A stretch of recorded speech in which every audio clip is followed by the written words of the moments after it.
صلي على نبينا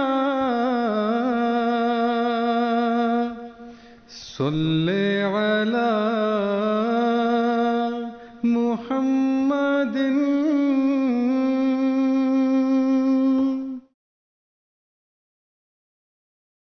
Chers téléspectateurs, assalamu alaikum wa rahmatullah ta'ala wa barakatuhu.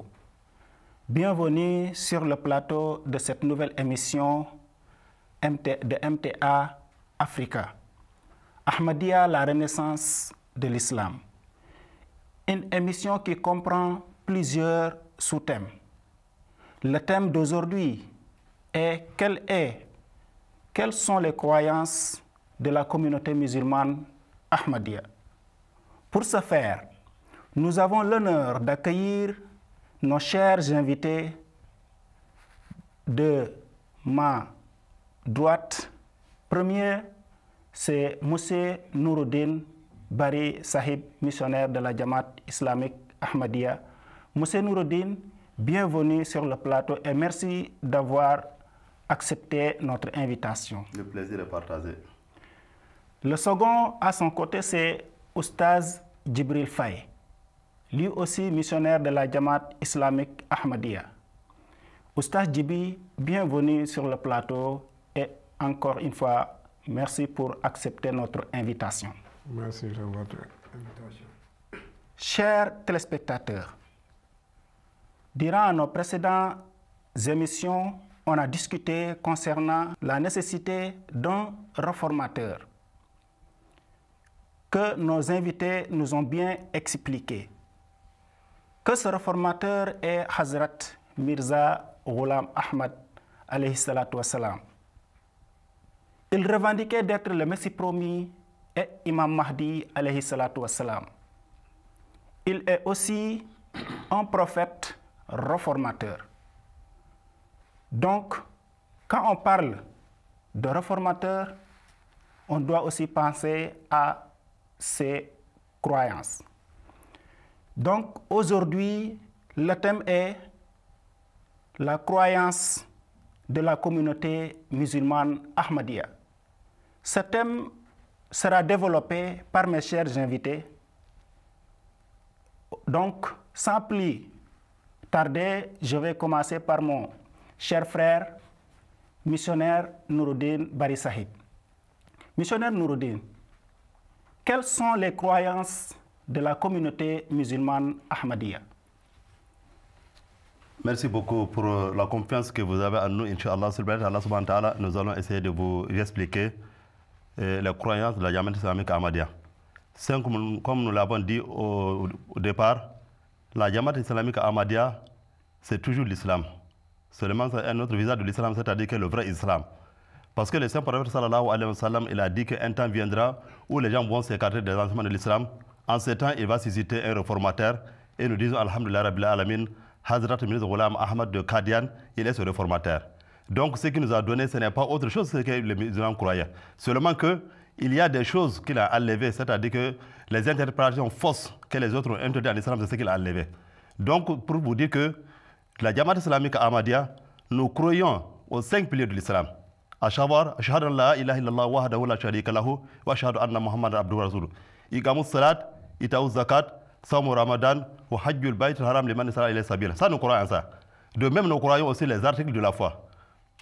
Maintenant ici, la Jamaat islamique Ahmadiyya, comme vous avez dit, nous croyons à l'unicité d'Allah subhanahu wa ta'ala.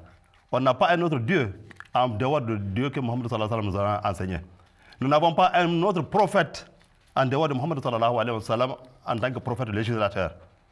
Nous croyons que Mohammed sallallahu alayhi wa sallam, il est le sceau des prophètes, c'est-à-dire le meilleur de tous les prophètes. Après Mohammed sallallahu alayhi wa sallam, il n'y aura pas un prophète législateur. Nous croyons aussi également que le Saint-Coran est le livre le plus parfait des livres. Nous croyons également que dans le Saint-Coran, il n'y a pas de choses qu'on peut changer, ni des choses qu'on peut abroger. Nous croyons également qu'avec l'islam, l'islam répond aux besoins de l'humanité.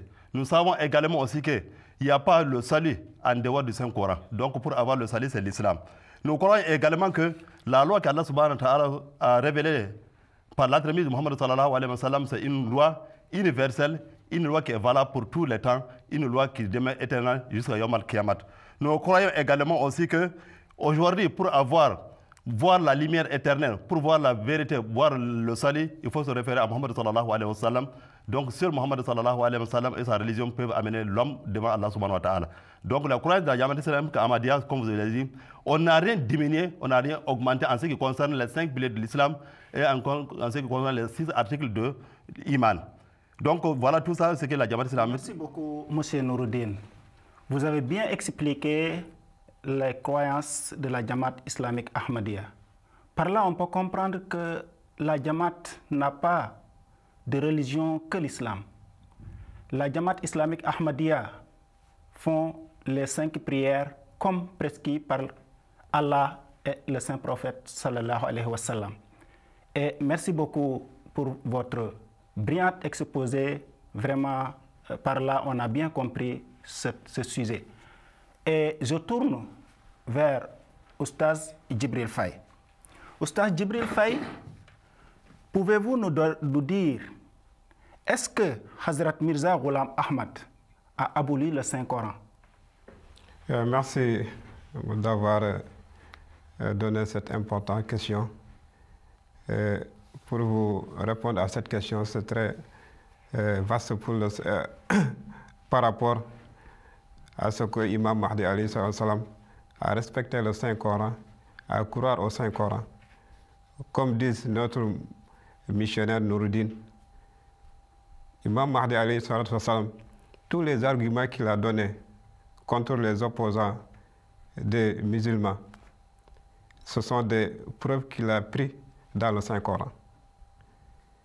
Et même si vous regardez les traductions que la Jamaat islamique Ahmadiyya a fait à travers le monde, dans différentes langues, plus de 70 langues, en traduisant le Saint-Coran, si quelqu'un voit ça, il ne peut pas croire que l'imam Mahdi est venu pour abolir le Saint-Coran. Il y a certains opposants qui disent que les Ahmadis ont leur propre Coran. Ils ne croient pas au Saint-Coran. Mais nous leur demandons, s'ils ont des versets dans ce livre qu'ils ont dit que les Ahmadis, c'est leur livre, il n'a qu'à nous amener. Puisque nous croyons en Saint-Coran. Et même Imam Mahdi alayhi salam, il a écrit dans la véracité du Messie promis. Il y a des références qu'il a données.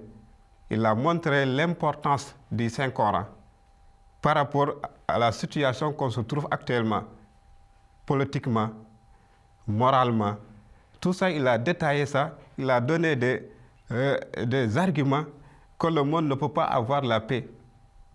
Seule la paix qu'ils peuvent gagner, c'est de suivre le Saint-Coran. C'est pourquoi il a écrit par rapport au Saint-Coran. Le Messie promis, alayhi salam, a déclaré que c'est un livre parfait. Et il n'y a pas un seul verset qui est supprimé ou périmé. Ça veut dire que le Saint-Coran, il n'y a pas de Nasir et Mansour. Et si on parle de l'abolition du Saint-Coran, on réfère aux autres, même musulmans, qui ont dit qu'il y a certains versets qu'on a abolis, il y a certains versets qui étaient dans ce Saint-Coran, mais ils ne sont plus là. Il y a certains versets qui sont dedans, mais ils ne jouent pas leur rôle. C'est ça l'imam Mahdi alayhi salam. C'est la croyance des non-Ahmadis. Très bien. Mais Imam Mahdi alayhi salam, quand il a revendiqué le Messie promis, il a dit que c'est un livre parfait. Il n'y a pas de Nasir, il n'y a pas de Mansour. C'est pourquoi je vais lire la déclaration qu'il nous a montrée dans son texte-là. Le Messie promis parle par rapport au Saint-Coran. Il a déclaré que c'est un livre parfait et que pas un seul verset n'a été supprimé. Ça veut dire qu'il n'y a pas de Nasir dans le Saint-Coran. Le Coran satisfait tous les besoins religieux, moraux, politiques ou économiques. Le vrai remède de tous les maux dont souffre l'humanité se trouve dans le Saint-Coran.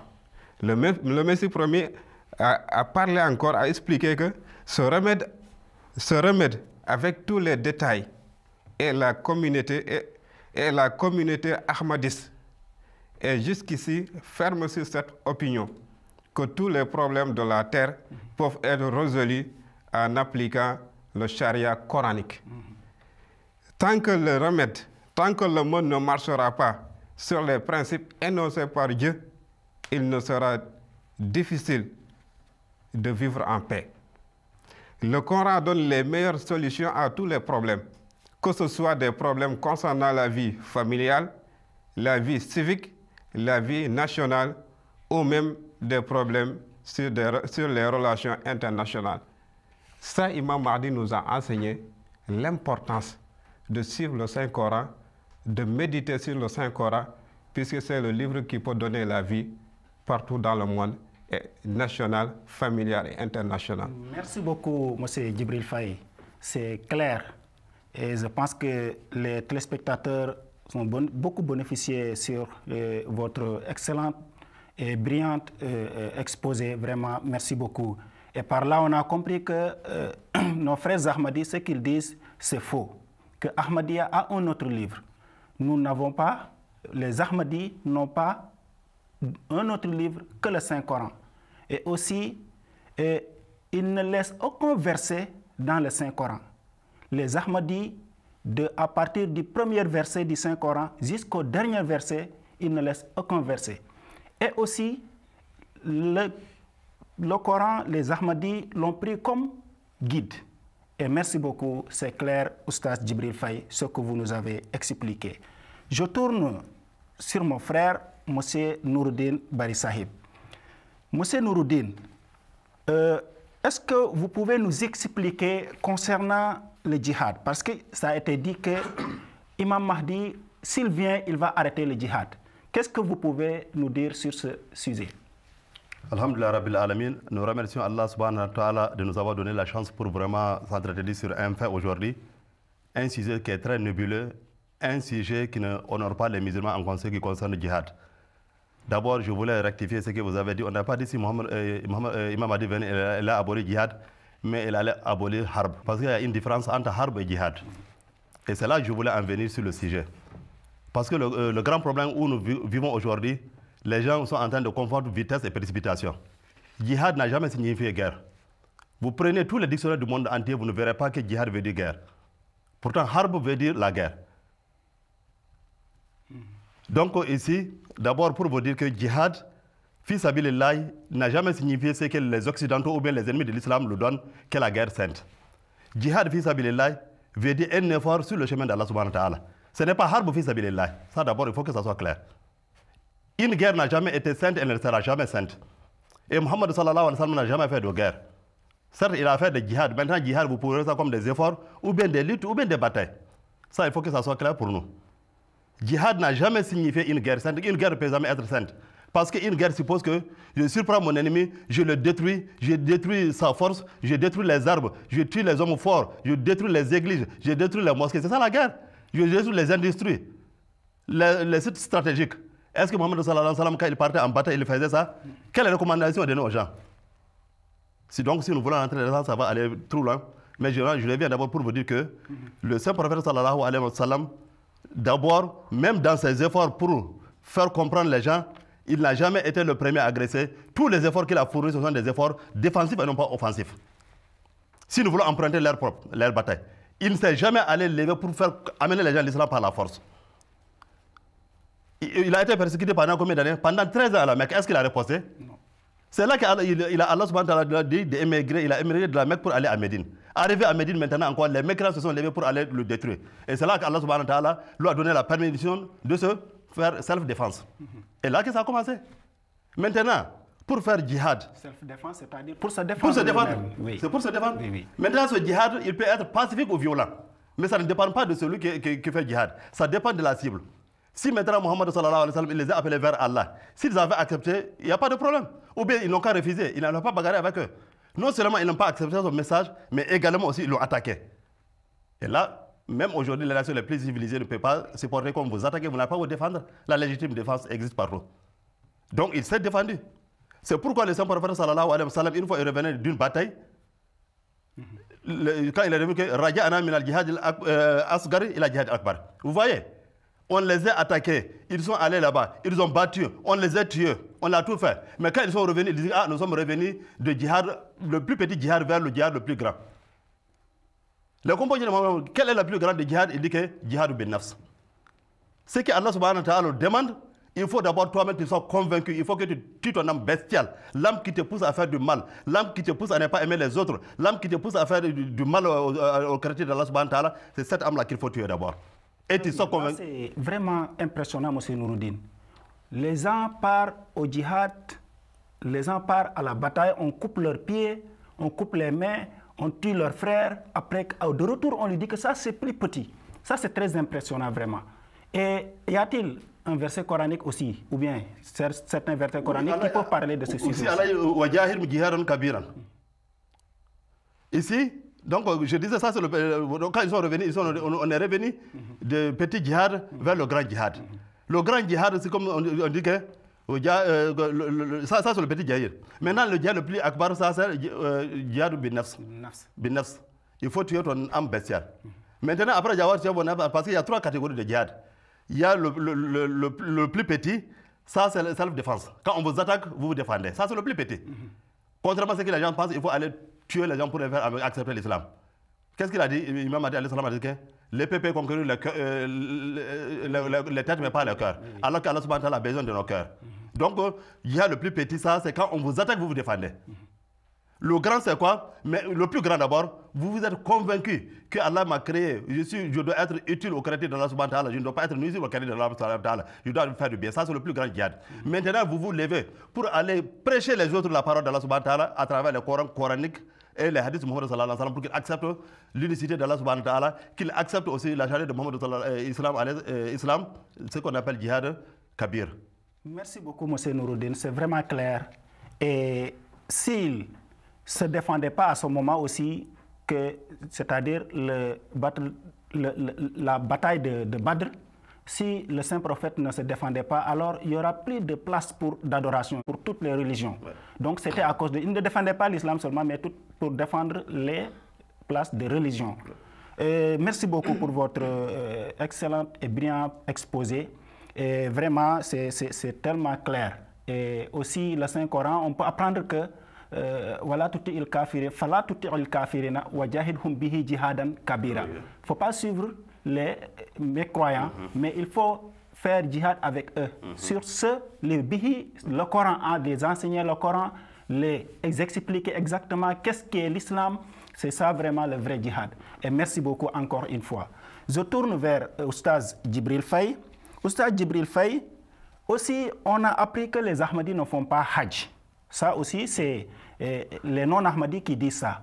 Comment vous pouvez nous répondre sur cette question? Oui, c'est une allégation que les opposants du Messie promis alayhi salam ont posée depuis le début de son revendication. Mais si on parle de Hajj, il y a des conditions qui permettent à l'homme de rendre visite à cette maison. C'est la maison de Dieu.